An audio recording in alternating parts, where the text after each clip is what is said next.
angels, law-defying, getting their kicks from violence and torture. The Wild Angels, starring Peter Fonda and Nancy Sinatra.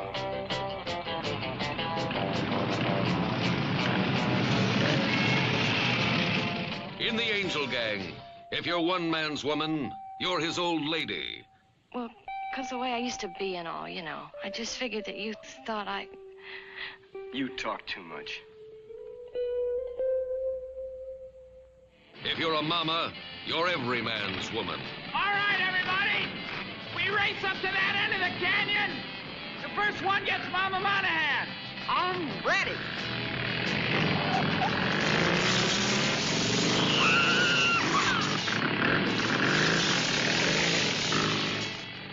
Look, baby, I say we're gonna have a party now. Listen, Frankenstein, get lost or the loser will take care of you. Oh, man, I got more than the loser ever had. Oh, blues! These are the Aginners. Their emblems, those of the defeated, the despised. Their intimacies, a rape of decency. Their every enjoyment, a parody of pleasure.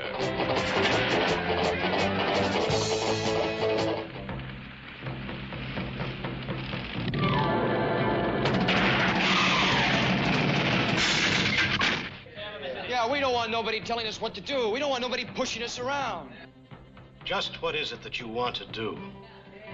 We want to be free to ride our machines without being hassled by the man. And we want to get loaded. Oh, no, preach. Not children of God, but hell's angels. It's party time!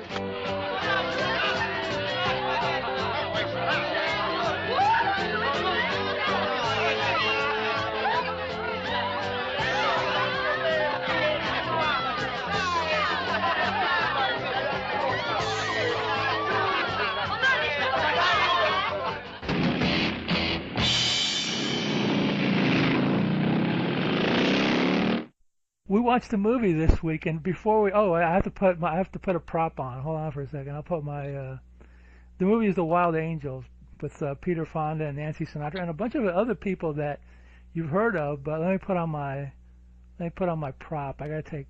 Okay. I found these things. These are my dad's from the '60s. So I got my Peter Fonda. You got your shades, man? I got my shades, man. I got my Peter Fonda shades. These are actually my dad's.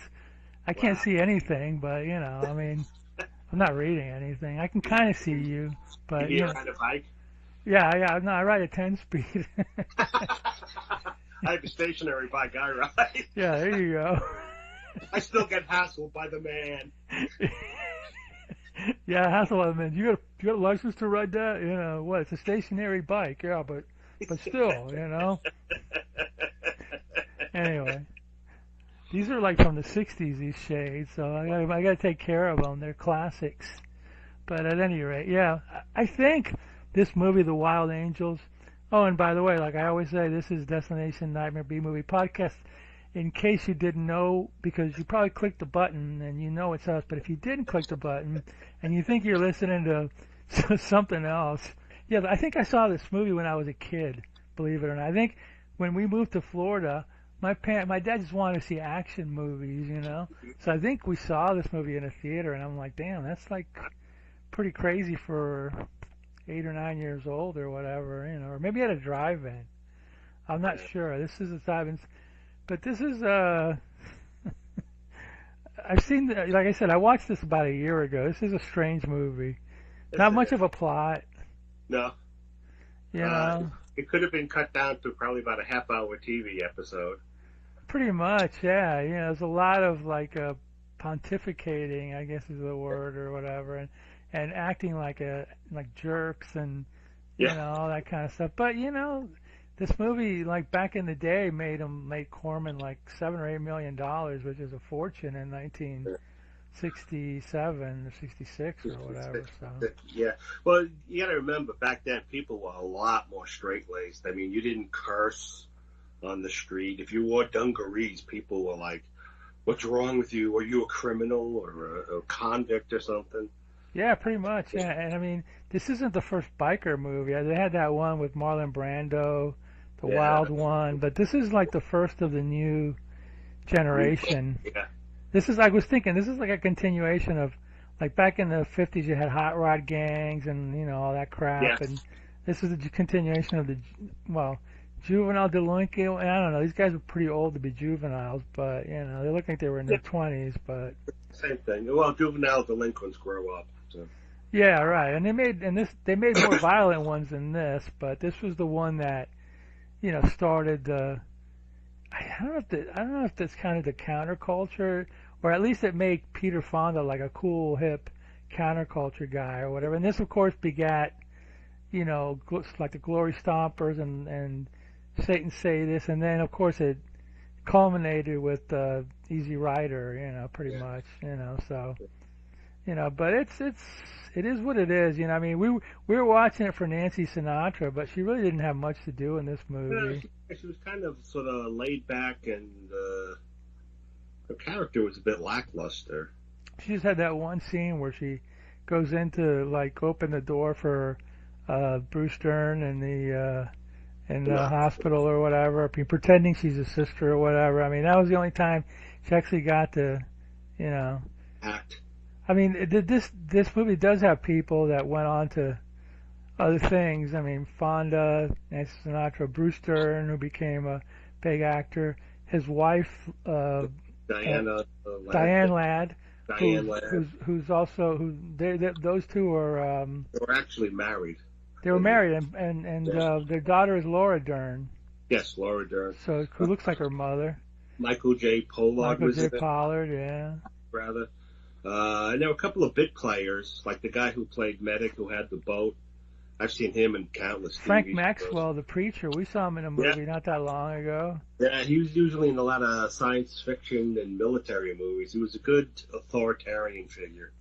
Gail Honeycutt, the brunette with the interesting nose. Yeah, that was an early movie. Actress, and I guess she came to America for. Oh, is she British? I didn't know that. Yeah, she's British. I think she's British. I mean, I've seen her in a lot of British stuff, so I assume she was British. I didn't know that. I thought she was an American actress, but anyway, she's in it, and boy, I'm sure there's other people, but those are the main ones or whatever. And it's like, I mean, it starts off with like some little kid on a bike, and then you see Peter Fonda, and it's like, was that kid supposed to be related to him or something? I don't know. I think. Or was that just like, you know, showing the young, you know, a little kid on a bike becoming a biker? And I'm sure you could probably find some deep philosophical connection between the two. But I think it was just a way to, because the kid was riding a bike, and he's a tricycle, and he was going towards the road, and the mother's running after him, and you see just the wheel of the motorcycle stop short before the kid, it hits the kid. And then the woman starts yelling at the kid and then takes him away. And then you see Peter Fonda, and he looks, you know, nonplussed, and then you see him ride away. Yeah, and then the other thing about it was, well, behind the scenes things that I read was Corman came up with the idea of this movie because he saw a picture of the Hells Angels going to a biker funeral or whatever for one of the guys. So he had a guy called Charles Griffith write it. And he didn't like it, and he wrote it again, he rewrote it. But then it turns out Peter Bogdanovich actually rewrote most of the script, and he also directed part of this. So he's involved in this too. Yeah, Peter Bogdanovich was an AIP guy too. He was he did a movie called Targets with Boris Karloff. That was a pretty interesting movie. That one, yeah. You saw it, the one with the serial killer and Karloff was an aging movie star. Yeah, that's it. And I think the last, the guy's going to shoot him, whatever. Boris Karloff just walks up to him or whatever, and it's like, oh, you know, something about real monsters and movie monsters. Yeah, we should watch that. We should watch that movie because I didn't talk about it before, and it was like an interesting. It was like the classic horror and the new age of horror. You know, the terrorist or the serial killer or whatever. And that was Bogdanovich. Of course, he went on to do the Last Picture Show and, you know, became famous. And then he, you know, He's done other movies, but I think his career kind of faded. He was involved with that Dorothy Stratton girl that got killed. After that, he sort of, I don't know if he went downhill. But he did come. He did Mask, which was a big movie. The Mask about the kid with the deformed kid with Cher and stuff like that. So he did make a comeback. And I think just recently he, man, I'm sorry, I'm watching a football game and I was watching Miami. Miami was winning by 2 touchdowns, and Pitt just, came back and tied game. I was like, damn it, I'm going to shut this off right now. I can't concentrate. Yeah, I'm a sports idiot. At any rate, so yeah, Peter Bogdanovich did, and recently he there was an Orson Welles movie that wasn't finished, and he died. Orson died, and they went into some legal wranglings, and they finally finalized all the legal problems. Yeah. And Bogdanovich finished it off, so it came out a couple of years ago. I can't think of the name of the movie, but it was an unfinished Orson Welles movie from the 70s. So, interesting guy. Of course, Corman, I'm not sure if this was one of the last movies he directed or not. I don't remember him directing a lot more. There's Mimi the cat. Yeah, there she is. I can't remember him directing a lot more. He gave it up by the 70s he was done, but he may have done a few more. But I don't think he did any more horror movies. I think after Dorothy Stratton, he got really focused on Bogdanovich. Yeah, on that. Oh, yeah, Bogdanovich. Corman, I'm not sure if he did much more than. I mean, he produced a lot and he directed a few more movies. He directed a few more of these, The Trip and Psych Out, but I don't think he did any more horror movies. I think he did a horror movie in the 80s called Frankenstein Unbound, and that was the last thing he ever did. And he's made zillions of dollars producing, so he's, and AIP, New World Pictures, whatever it is now, Now he produces all those Sharktopus versus, Mega whatever, Dino or whatever. He produces that crap. Sharknado, yeah. Hey, you know what? He makes money doing it, and you can't fault him for that. He knows what people want. So no, and that's the crap that they play on Sci-Fi Channel, yeah, which used to be really good, and now it's like now it's a joke. POS, But at any rate, so basically, Peter Fonda takes off and he goes to like a oil rig or something like that, looking for his buddy Bruce Dern, Loser. And he goes to tell him that he found his bike. They found his bike in Mexico or something. Yeah. And then Dick Miller is the foreman. Who's been in, I think, every friggin' Roger Corman movie. He was like the good luck charm or something, He sees that iron cross on Peter Fonda. He's like, "Hey, we used to kill people that wore that," and they get into a fight, and they and then Bruce Dern quits because his foreman says, "Hey, what are you doing? You can't fight out here." Blah blah. They quit, and then it starts getting into soap opera where he goes back, and Diane Ladd's like, "Oh, hey, Loser, what's the matter?" That's 4 jobs in 5 weeks, and he's like, "I don't care, man. I gotta go get my bike, man." So. Yeah, when she hears he's going to get his bike again, she's all happy that, "Oh, okay, that sounds cool." But it's funny how the way it was portrayed in the movie, it's like these kind of whatever, whatever you want to call it, bikers, they could have a house on Venice Beach, apparently. Yeah, I'm looking at Jesus, they got a house by the water, they got a house at Venice Beach. I'm like, where are they getting money for gas? They're stealing it, I guess. There was that one scene when they go to the funeral parlor, and you remember when they go to see the funeral parlor guy, and you go, "How much?" And they go, "A lot of cash." Puts out a lot. So obviously they're stealing, or they're doing some good robbery, or they're dealing drugs, or I didn't know. That kind of antisocial thing. So they, they got money somehow or another. I don't know, but.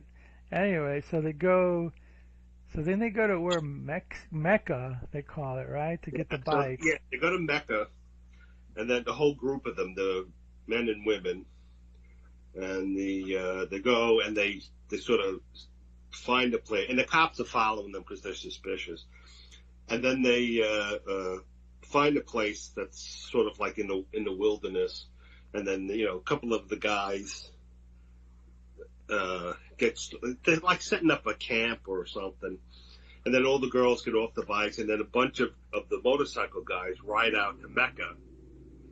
Yeah, they tell the girls they got to stay back, right? Yeah, stay back, and some of the guys stayed back too, and they rode into Mexico to a garage. And then there's that weird scene with the horse where they untie the horse and the horse doesn't want to leave, and he goes, "Come on, man, go." Bruce Stern's like, "Go," and the horse is like, releases the horse because the horse is tied up, and he's like, "Go, go," and then the horse starts following him, and then. And I'm thinking, is that supposed to be some deep meaning or what? I don't know. Well, I think they're like, we're free. We want everybody to be free. Yeah, that's it. That's it exactly. But then the horse follows them. So they go into the garage, and they're looking for Bruce Dern's bike, and Bruce Dern finds a brake pedal to his bike. So then they start fighting with the Mexican bikers, and there's like 5 minutes of fists flying and racial slurs. Oh yeah, taco maker or whatever. And bean pickers and beaners or whatever, yeah. And then two motorcycle cops are walking along, and meanwhile the horse is outside the garage getting excited and whinnying and stuff. Yeah. And then that attracts the two cops, so they go running in to break up the fight. And then Bruce Dern goes, the cops are coming, so he runs out. And the Angels go in the other direction, or something. They go in the other direction. They hop on their. Bruce Stern had to ride down with Peter Fonda because they were going to get his bike. That was where his bike was. The motorcycle guys get on the bike. They ride away. Bruce Stern steals one of the motorcycle cops' bikes, and he's riding away. He can't get it to go faster, and the cop chases him. Meanwhile, the other cop goes, and they set up a roadblock. So Bruce Stern's, driving. You see, again, 5 minutes of driving on a motorcycle. And then the cop is shooting, and following him, it shoots him in the back. So Bruce Dern comes up to the roadblock, and he's all like dizzy and swaying, and then so he falls down, and they take him to the hospital. And then in the meantime, you see there's a big party going on at the biker camp, and then the bikers come in and they say, well, we didn't get his bike back. Oh, and Diane Ladd is like, well, where's Loser? Where's Bruce Dern? He's like, well, he stole one of the cops' bikes, so he'll be along. So she's all worried and pensive, and then one of the guys tries to hit on her, and Frankenstein. He's like, come on. And then she's pushing him away. So then she runs to Peter Fonda, and his name is Blues. And he stops Frankenstein's Frankenstein goes, oh, sorry, okay. So then you see Bruce Dern being operated on, and he's in pain, and he's doing something weird with his. I think he said he broke his arm. I don't know what. He's doing something weird, all twitchy and everything. Yeah. You see them operating and stuff, and then. Somehow the bikers find out that Bruce Dern's in the hospital. Yeah, one of the guys says, "Where's the Loser?" And one, I think either Michael J. Pollard, who's got the lovely name of Pig Meat. Yeah. Pig Meat. Hey, I want that name. If I'm in a bike. He says, "I think he's in the hospial." And I'm like, or either him or Medic, one of those. Because there was a guy called Medic who was like their. And then there's that middle-aged woman who she had some relationship with Gail Honeycutt. I don't know if it was her mother or whatever. She was the mother. Gail Honeycutt was the daughter. And they're both in the bikers or something. Yeah, and they were crashing at her. That big place was at her house. Something.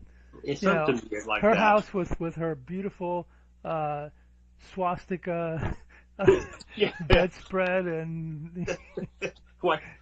and drapes, swastikas and Nazi flags and stuff all over the place. And so anyway, they decide they're going to break out. Well, somehow I think Medic, you found out that he's in the hospital, and as soon as he's better, they're going to as put soon as him they're in. done operating, they're going to bet him. And Blues is the one. Peter Fonda is the one. We're going to get him out, and you Right. know, and how are we We're going gonna to do find it? He goes, you got to be smart. So then they concoct a plan where they get Nancy Sinatra to go there, pretending she's her sister. She's his sister. Yeah. And she's crying. This is her acting bit. Besides her little, this is her big acting bit. Besides her like biker girlfriend role, and she goes in there and she's crying, and the nurse says no at first, and then she calls a police officer, and then the officer goes, okay, you can go in there for a minute, and she goes in there and she's crying again, and she all of a sudden she's like walks away towards the window, and I guess the cop's not looking, and she opens the latch there, you know, and they take her out, and then what was it? The bikers get in. Yeah, they sneak in. So the cop's taking her, crying Nancy Sinatra away to the front, and she's all upset. And so the cop goes to the nurse. Can you maybe get her something? So the nurse goes back. That's right. In the meantime, Peter Fonda and a bunch of other guys, they walk in.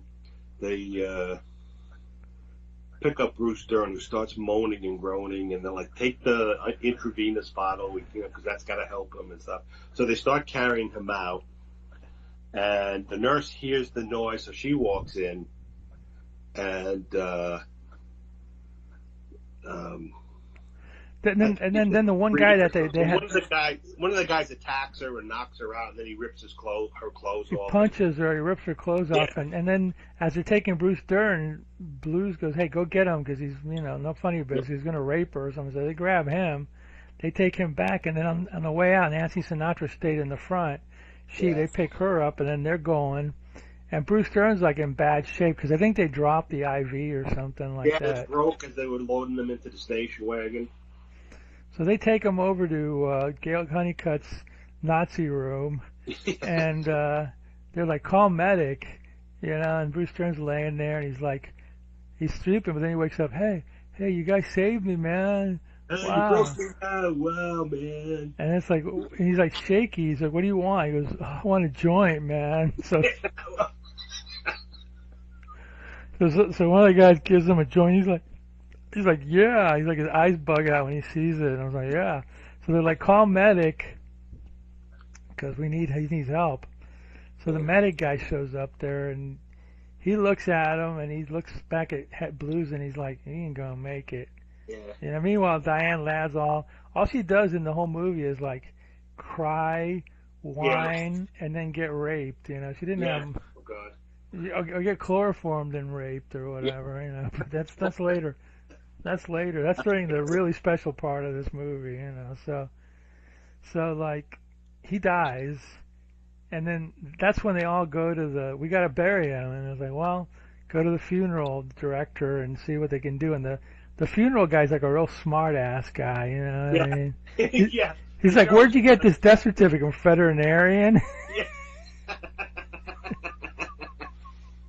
That was So funny. obviously he knows it's fake, but they pay him extra money to set up the funeral. Yeah, at first he said it was $250, and it ended up like $500 or whatever. They go, how about $400? And he goes, the guy pulls out $400. I go, where did you get $400 back in '65? Yeah. Whatever. He goes, oh wait, but the tax included, and I think he gave him another $100. So the funeral director's another heel, but right. whatever. And they're going to bury Bruce Dern in his hometown of Sequoia. Yeah. Or something like that. So in the meantime, the nurse is at the hospital. She identifies Peter Fonda. She goes to the police office, and they show her like that book of the mugshot book. Yeah. And when they were showing the mugshot book, you saw Michael J. Pollard's face in there. You saw a couple of guys, but she picked out Peter Fonda. Yeah. Who I didn't know she even saw him because I thought she was knocked out when. Well, she started to come to after Peter Fonda dragged the guy off. Oh, that's right. She came She too. started to come to, and she looked over and she saw Peter Fonda. That's She right. like looked at her to see if she was all right. So she saw his face. So anyway, Peter Fonda driving, coming back from someplace, and he sees that the cops are going into the house to ask about him. Yeah, see, when I saw that house, I was thinking, was that the house at the beginning? Yeah, where the little kid was, but they don't tell you, or Yeah. So who knows? Because they had the similar bridge going across. Yeah, right, exactly, yeah. So, and I don't know, I don't think that was the same house as Gail Honeycutt's house. No, it wasn't. No, I think that was his house. That was on the beach, wasn't it? Yeah, I think it's. They never specify. I imagine that's where he lived. Yeah. So he hides out. He's gonna get on his motorcycle, but he figures out if I do that, the cops will know. So he walks away. I think he steals another motorcycle or something. No, he just walks it away. He just walks it away. Okay, and then he runs it. Walks away, and he goes over to where Medic's boat. And then they set that plan where they go, we're all gonna go, but we're all gonna go different routes.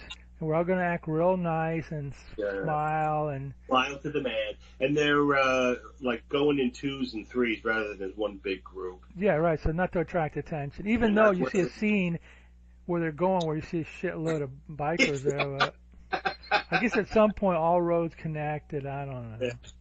So they go up there and they get into town, and then the mother of Gail Honeycutt hires a preacher.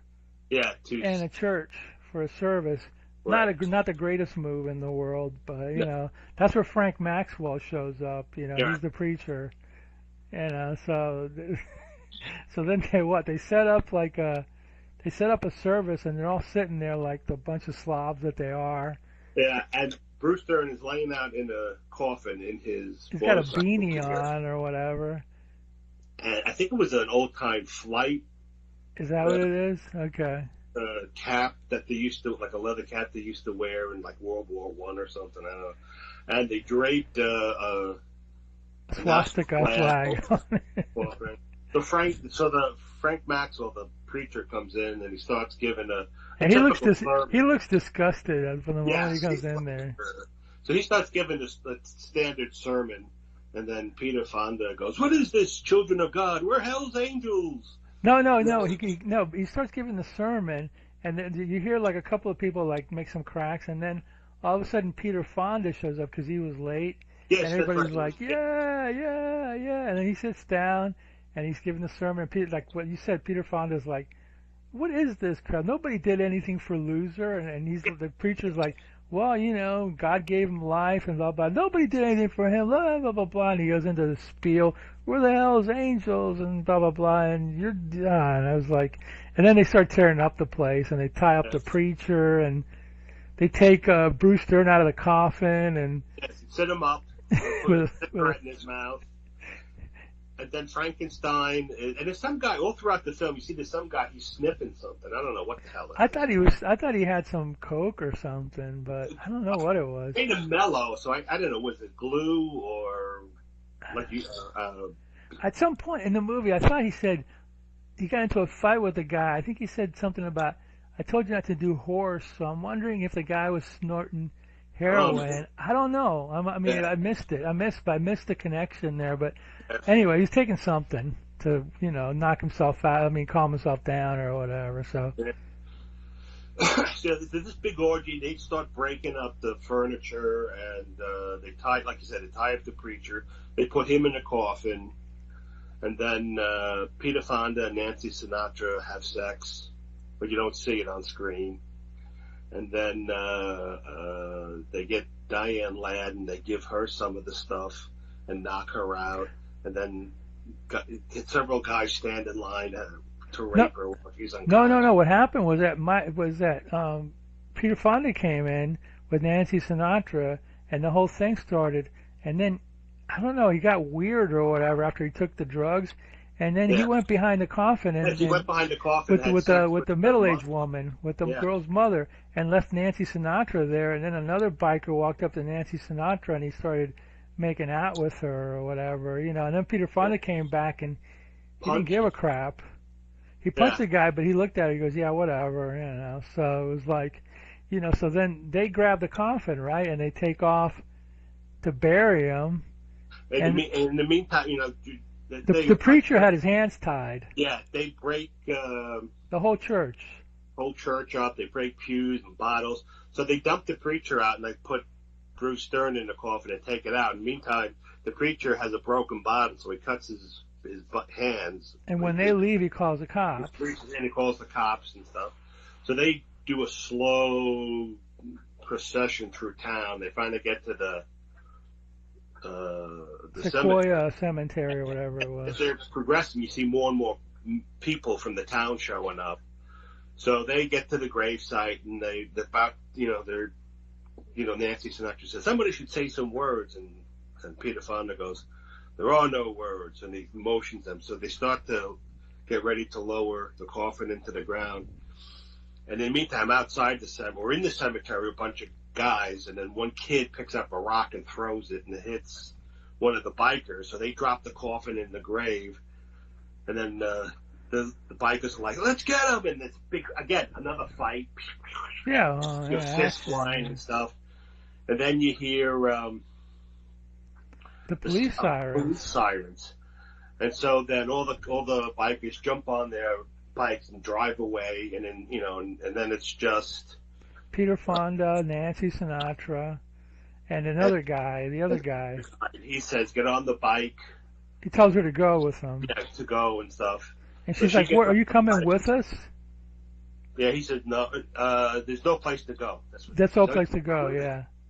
No, there's no place to go. So Nancy Sinatra gets on the bike. They drive away, and you're still hearing police sirens in the background. And then Peter Fonda slowly puts on gloves, and then he starts, he takes up a shovel and he starts throwing dirt into the open grave to bury Bruce Stern. The end. That's the end, yeah. I'll tell you one thing about the movie. It was easy to follow because sometimes when we do these movies, we forget scenes here and there. This one was pretty, the storytelling was pretty, the movie was pretty basic plot, but the storytelling was easy, very easy to understand. Now, what's the point of this movie? I don't know. I don't know what they were trying. I guess they were just trying to say, they were just trying to depict this lifestyle that was... Yeah, a counterculture. Again, back then in the 60s, everything was really... Or even in the 50s. They made references to Vietnam, too. There was one or two references. Well, that's how... I think the Hells Angels started out as a bunch of guys in World War II. Oh, yeah? Who were fighter pilots. And when Is that where it came from? I didn't know that. I think that's it. And that's where they have the wings. And... they just craved adrenaline and excitement, so they started riding motorcycles. And as a sort of a counterculture evolved from there, and then I guess they attracted the wrong element.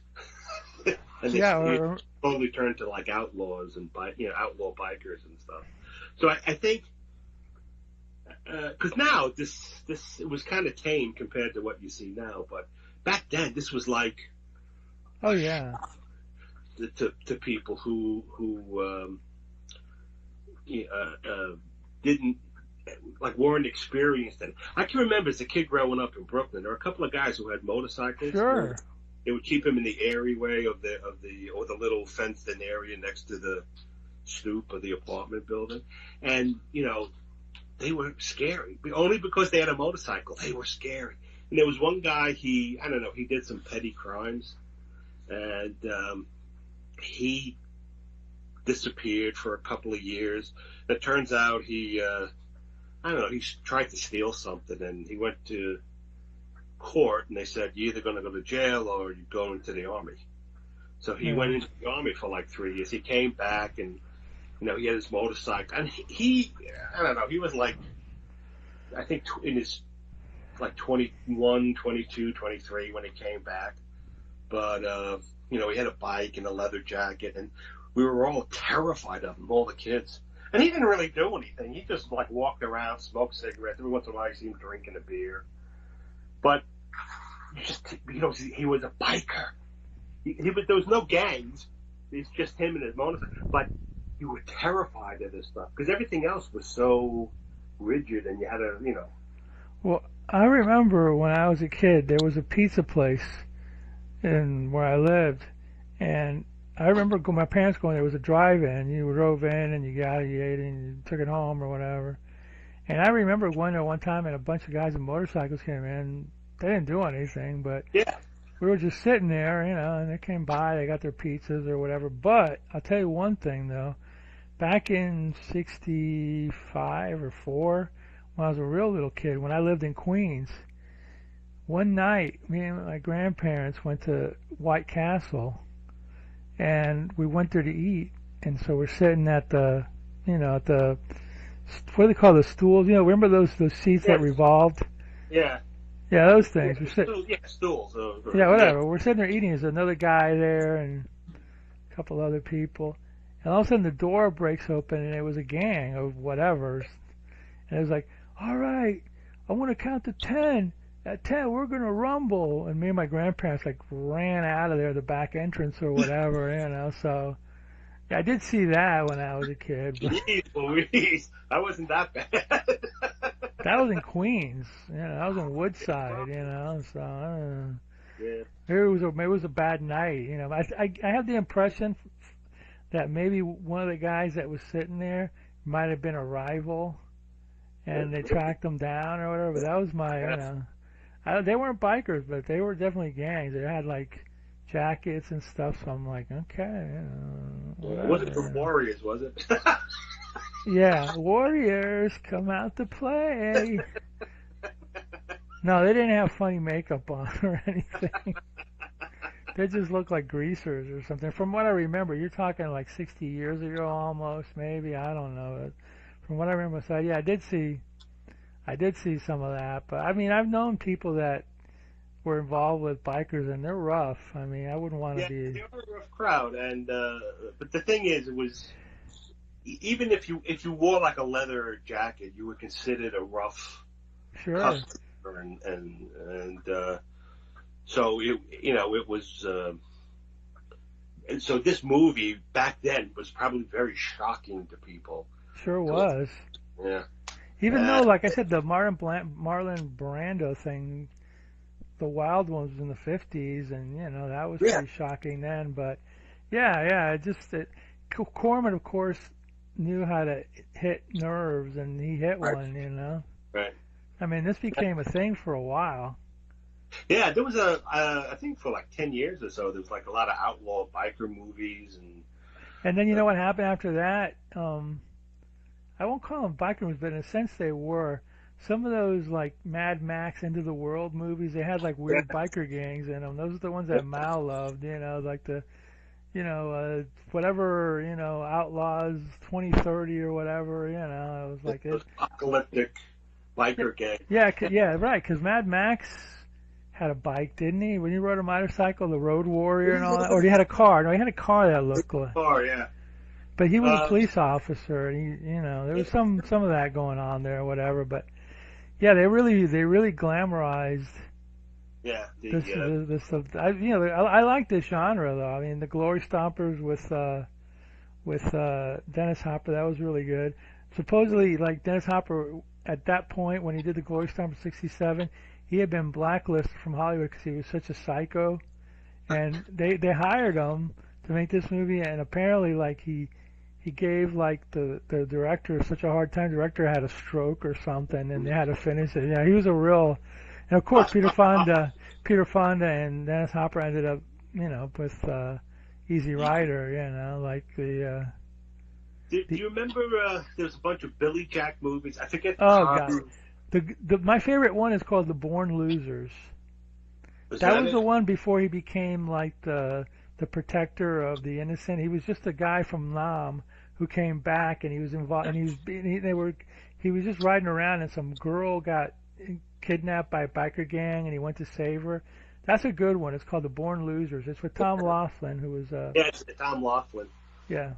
And then he became Billy Jack, and he had that hat with the Indian feather. Yeah, and then he got kind of preachy and goofy and cheesy. I did see one of those movies, Billy Jack Goes to Washington or something like that. I don't know, whatever. Tom Laughlin was another one, but he milked that character for that Billy Jack movie, that first one. That made a lot of money, man. But I always thought it was weird. Because back then it was a peace and love guy. I guess he was protecting him from the bad corporate whatevers or whatever, but it was just like, oh, so you're a hippie guy that beats the crap out of people? I'm like, okay, but I guess he was their protector. I just remember one time Saturday Night Live made a skit about Billy Jack, and they had Paul Simon playing Billy Paul, you know, and it had something to do with an ice cream shop or something. It was funny. It was funny. It's probably on YouTube, but yeah. It was but that is another. Yeah, because Billy Jack rode a bike too, but Born Losers, that movie, he really was like a loner, outlaw biker guy, and he did fight a biker gang, and that was pretty rough too. These movies back in the 60s, they pushed the envelope of, Yeah. It was shocking. Yeah, it was. You know, people didn't really see this because everybody was in the suburbs. Unless you lived in wherever, you would see this. Yeah. And, you know, again, back then, 66, you had movies like, you know, Mary Poppins and My Fair Lady. And, yeah. You know, the Disney that movies. That darn cat and, yeah. Those bed knobs and broomsticks. Bed knobs and broomsticks. Yeah. And yeah, so this was like a real shock to people. Yeah. It sure was. And it's very nihilistic. You know, and angry. Peter Fonda's like really angry at everything, and you wonder why, but I don't know. Well, they don't go into it, but you were still, like they said, they brought up the Vietnam War and stuff. And I think a lot of, at least at the time, I remember hearing that a lot of biker guys were in the Army and came back. Oh, they came back and they were all messed up and they became bikers. Yeah, from what they saw and what they had to do. And yeah, PTSD or, you know, whatever. Combat shock is what they used to call it back then. Yeah. Or whatever. Yeah, you know, anything's possible, you know, but it's a well-made movie, you know. I mean, it's a Corman movie. It does meander a bit, but it wasn't boring. It was very linear. It was very linear. It was very interesting, and you know, remembering of the times, it was shocking that they did certain things. Like wow, ooh, you know, like the rape scene with Diana Ladd. It's like ooh, wow. Yeah, they could have been worse. Actually, you know, they toned it down. Yeah. The one scene, the church was like shocking. Yeah, they kept her on the side, and then after they were whatever, they actually the however many went over and whatever with her. Then they said, oh, she's a mama now, meaning that like I guess when the whole gang like you know whatever you become one of their mamas. I guess she wasn't a mama; she was just Bruce Dern's wife that was involved in it, but she wasn't one of the you know whatever. Yeah, that's a whole thing, you know, majig or whatever, you know. There's supposedly the most violent one was this one that Al Adamson did called Satan's Sadist that I haven't seen, but you know, it's like when I watch a movie like this and I'm able to remember the whole plot, it just seems like I always think of all these movies and it's like, oh, they do all these weird subplots or whatever. Are they badly written or are they just padding to fill time or both or whatever? Because this was 90 minutes and it was padded a bit, but it was easy to watch. It was easy to understand. There was no like, it was very linear. It didn't go off on all these weird tangents or whatever that kind of throws you off. It didn't go into explore why they were like this. Yeah, right. They didn't show any scenes of him as a kid with no dad or you know, whatever, which they could have done. You know, it was just like, here it is. This is the way it is. It was almost like kind of like I wouldn't call it a documentary, but it was very like cold, you know, just, you know, it didn't go into psychology much.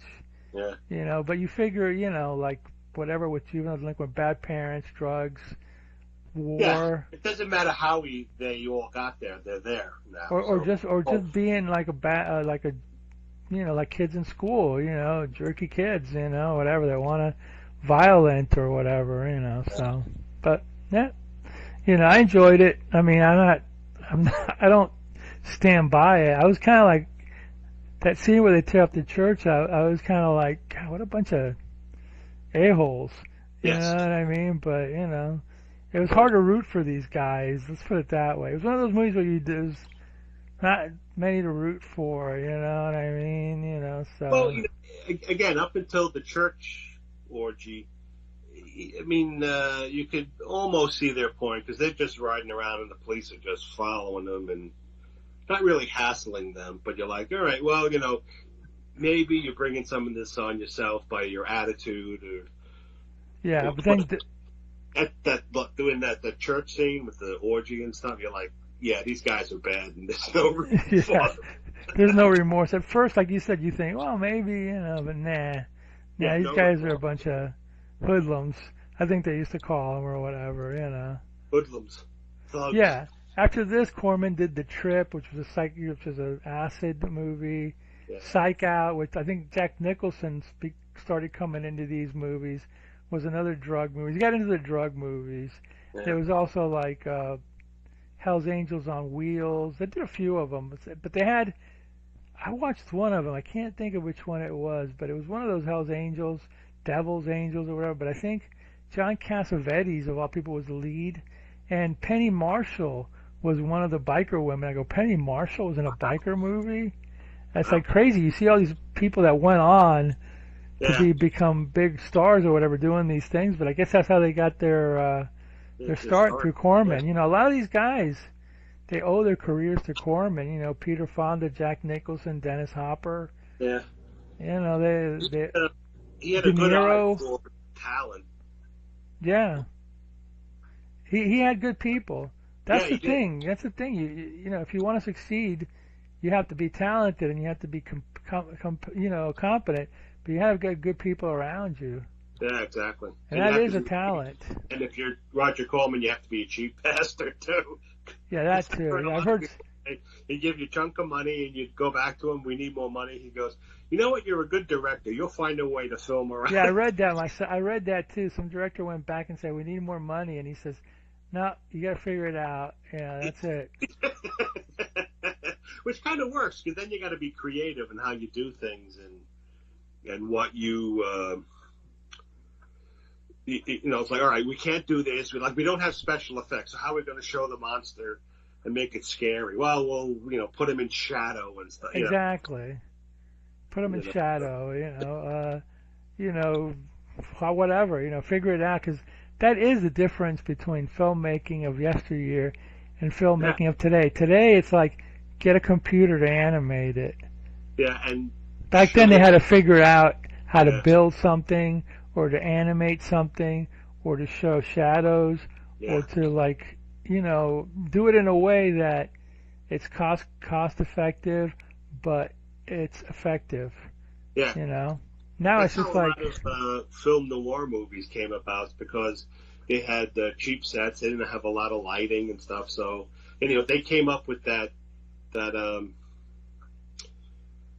filming scene where you see the person facing the camera and then somebody comes in from the back and then the person sort of talking to them over the shoulder. Well, they did that because they didn't always have two cameras to work with, and a lot of that, like I remember reading about, was it Paul Blaisdell? Yeah, the special effects guy, yeah. He made It Conquered the World that looks like an upside down ice cream cone in the Yeah. He designed it specifically to be seen in the shadows, and it looked creepy in the shadows. But then the director had to come outside. When it came outside, it looked like a goofy. And it wasn't big. I remember reading an article with the actress Beverly Garland said she was laughing at it. Yeah. And the thing about Blaisdell's monsters is they really look good in stills. Yes. But when you saw them in the movie, it was just like clunky, But they were wonderfully looking. They look great.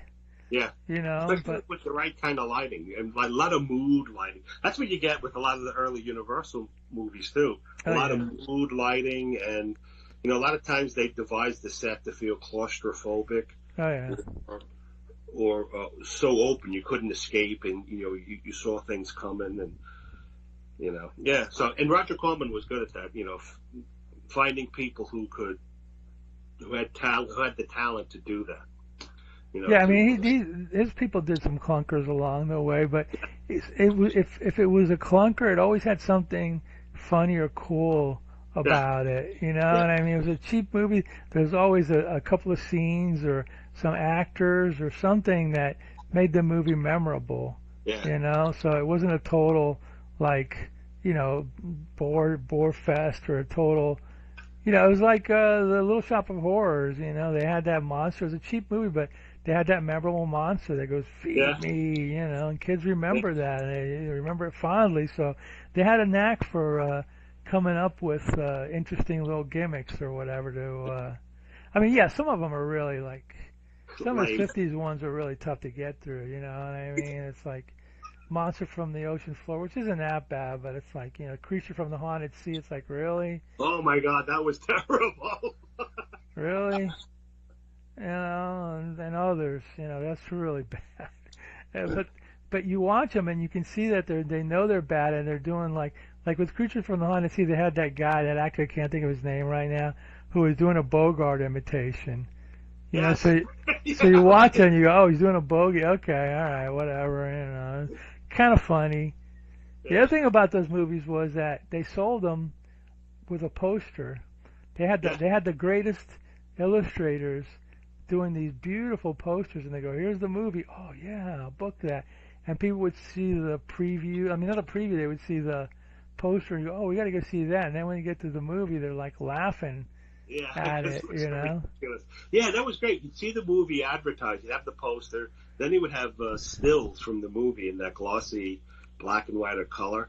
And like your imagination would be like, whoa, you know, like you see Paul Blaisdell's monsters and stuff. Yeah, Conquer the World. Sometimes you would see them, or sometimes they'd be suggesting. You're like, whoa, we got to see that. And then you go in and you're like, it's okay. Yeah, it's okay. You know, it's always a double feature with another movie. So, you know, and you know, back then, you went to the movies because TV, 3 channels, something to do. You know, go out on a date night, go out for a fun night with the family. You know, get out of the house. You know, whatever. You know, and then they started making TV movies to compete with the drive-ins. You know, the drive-ins competed with television, and television won, and then they started doing like, you know, TV movies and blah blah blah. So there's always TV versus theaters were always figuring. 3D came out, so you couldn't see 3D, and you know, there's always some gimmick to get you to go to the movies, and then the television would make movies for TV a lot of these old made for TV movies from the 70s. I was talking to a friend of mine. The subject matter was like a lot of them were witchcraft. A lot of them was a lot of stuff. Hope Lang was in a lot of them. Teenagers, hoodlums, you know, just people like doing weird crap. They weren't all like these. So I always remembered them as a kid. I'm not gonna watch. That's a soap opera, but they were really weird subject matters, and I think they were really competing with the theaters because they were almost like weird little exploitation movies in a way. You know what I mean? Those ABC. And I wish somebody would get a hold of them and put them out nice, but. Yeah, I don't know why they don't. I mean, I guess the stations are holding on to them. There's a lot of them. Could be rights. You know, there's a lot of them on YouTube. But they're all There was one where Michael calls and this girl. Yeah. They used to play that on. They would play that on TV. Yeah, and there's the Wait Until Dark or something with those little onion head people and Kim Darby. Don't be afraid of the dark. Be afraid of the dark. There were a bunch of them that were really interesting and weird. William Shatner was in a bunch of them with like spiders attacking or The Nightmare at 37,000 feet or something like that. Yeah. You know, so you had a lot of actors. Yeah, so they were competing because in the drive-in movies you can get a little more gory. You can push the limit. Spicy. You can show spicy. Yeah, that's it exactly. Yeah. And so then when the movies on TV started to, you know, do similar things, then you started to see some side boobs. And, you know, some European movies would come in with some editing, but you still got to saw some of the scene. Yeah, it was funny. Back then they would edit the scene. Now they just do like a what do you call it? Yeah, they fuzz it out. Fuzz it out so you can't see, but you see the scene, but they don't edit it. And I was like, well, you know, back then they would actually shoot a TV version. Yeah. And because there's horror movies that I've seen. European horror movies that my friend was bought like on whatever eBay or whatever, and it was a TV print, and you see it was clothed, but then you'd get the VHS or the DVD, and you'd see, oh wait, she wasn't wearing any clothes. Wow. Wearing anything, yeah. Yeah, so they would shoot them that way. Yeah. It could be because of, they did stuff for Europe and they did stuff for America or for Japan or whatever, but it's interesting that, some of these movies had different, cause I heard they would shoot, or read somewhere that they would shoot like 2 or 3 versions because like the American market was a bit more conservative. Yeah, conservative, and also Spain. It was a very Catholic country, so it was conservative too. Yeah, couldn't play there. But like Germany and Italy and France. There's all even Japan. It's like we'll check it out. We'll see it. So they would do like 2 versions of it so they could sell it all over the world. They do the tame and the not so tame. But here, if it came into theaters here, they would show blood and guts and nudity. Yes. It was for television that they would and we're right. Spain was very conservative. When Franco was around, when he died, everything kind of, by the early 70s, they started going crazy over there and shooting all sorts of weird crap that, Yeah, anyway, sometimes there was one movie that I watched. It's called, it was with Judy Geeson. It was a Spanish movie. It was called Nightmare Inn. It happened in Nightmare Inn. And this thing was only like an hour and 10 minutes. I'm like, and then I saw the unedited version of it. I'm not even going to talk about it, but it had a couple of scenes where you're like, really? Wow. It was really, and not with her, with another woman and things she saw in the lake. It was like, holy whatever. It's like I'll stick with the Nightmare Inn one or whatever. I don't want to see that. But yeah, they after Franco died, or they kind of like became freer. They went nuts. They went nuts over there. No, you get so tightened up, you can't do almost anything. And it's an explosion. Yeah, it could have explodes, and it's not always really good. Sometimes. No. It's not even necessary. It's just there for pandering. It's like with computer animation now. Some people use it. They just load the movie up with computer animation just for the sake of, hey, it's computer animation. And, or computer special effects. And you're like, I don't need to see all this, They sort of lose. But they spend so much money, they want to make sure you see the dinosaur or the monster they designed. Like in the first Alien was great because you really didn't see the monster. Yeah. You would see like part of a head or its back or something. Then the second one, Aliens, that was good because that was an action movie and you could sort of see all of them, but they were moving real fast. But then they started to go downhill. Yeah, it's I liked the first couple of movies. After that, I stopped. I was like, I don't. But that movie's definitely changed. That was the dark side of sci-fi. You had Star Wars, and then that came. That was a pretty important. That was a big movie. I mean, I remember going to a comic store. People going, "Have you seen that movie where the thing pops out of his stomach or whatever?" And apparently, when they filmed that scene, the actors didn't know. Yeah. So Veronica Cartwright did a backflip or something, and when she saw that, I was like, "That's real." So. I'm sure Corman would do crap like that too, where the people didn't know exactly what was going on and they genuine reactions or whatever. But anyway, so that's the Wild Angels. I guess I'll give it a thumbs up. I liked it. It was 2, yeah, 2 thumbs up. 2 thumbs up, yeah. So it was good. I don't know I don't know what we're gonna do next. We'll think of something. I thought we mentioned something before, but I can't remember right now. So I don't. But we'll figure something out. And by the way, you're on Facebook. That Karloff image. You wrote, "Oh, is this Karen Allen?" Yeah. I responded to it, by the way. I said, "No, it's Brooke Adams." So the old Brooke Adams, Karen Adams, Karen Allen, Brooke Adams. Yeah. Whatever. I tell you, man, one last thing. It was like, I guess it'll be over at tomorrow or Monday. But we get an over-the-air channel called Movies. Man, all day long they're just playing all sorts of horror movies. It's great. It's like they'll do a break for a couple of hours, then the next day it comes. I mean, they repeat a lot, but excellent. All sorts of weird crap. So it's been a good year of Halloween movies this year. Yeah. So yeah. So do you guys get kids knocking on your door? Halloween kids? Yesterday was the government approved day for Halloween between 6 and 9. I thought it was the 31st. Well, yeah, Halloween's the 31st, but up here, what they do is the town tells you when you can send your kids out. Oh, get out of here! I'm not kidding. So yesterday was the day.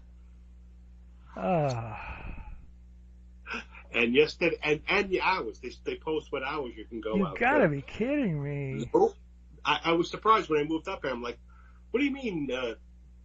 It's like, oh, this is when kids can come trick or treating. It says it's only the 29th. It says, yeah, but that's when the town says you can go trick or treating. I'm like, what do you mean the town? You can't go You can't go trick or treating on the 31st. Nope. Oh man. Yeah, you can't. You don't celebrate Halloween on Halloween unless it falls on the pre-approved day. They usually have it like a Friday or a Saturday. And I don't know. Get out of there. Weird stuff. Leave, man. That's like Deutschland über alles or something, Oh my God. Very strange. But anyway, yesterday was trick or treat, and it was like cold and raining, and so no kids came. Plus, we turned our lights out because we were upstairs. The past couple of weeks, we've been like really just not feeling great under the weather, but just like Yeah.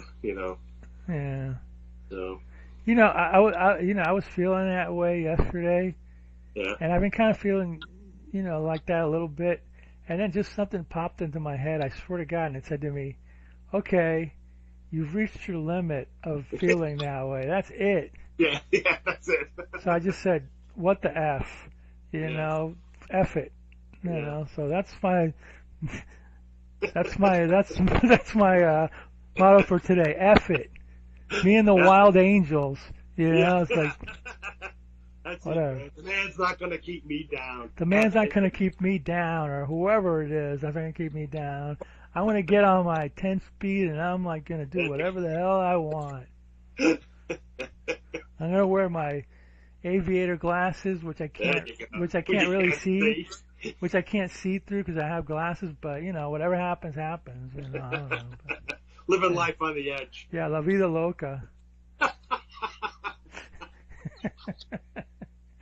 All right, well, that's it for today's show, and I think since you're not on Facebook that much anymore, but I hope you go on every once in a while, leave like a little joke because those are always good. But yeah, I'll try again, but because I do miss it sometimes. But then no, you got to live life, man. You got to go out and do something. You can't sit there in front of the computer. BS for most people. I'm just drawing on the computer a lot. So when I'm tired, when my eyes are worn out and I'm tired, I'll shut the program off and I'll go on Facebook. That's why I'm on it, because I'm right on the computer a lot, drawing and doing stuff. So but and I don't have a car. So I have a couple of groups I like. They're all Edgar Rice Burroughs. Well, most of them are Edgar Rice Burroughs related. Yeah. And just a handful of people. You're one of them that I just follow. But it's the same old crap, and I just want to do something different, So I've been trying to draw more too. Yeah, draw more. Go out and see the world. Yeah. Run through the fields. Get a motorcycle. Oh, there you go. Get a motorcycle, Iron Cross, and have at it, man. I'll get one of those Nazi helmets with the spike on it. There you go. Like the Red Baron. One of those Red Baron. But besides the reading and the drawing and all the other things you want to do, I think you really need to watch more B-movies. Me too, actually. I've been watching a lot of B movies lately, so but just for my fun. So that's it. The end. The end.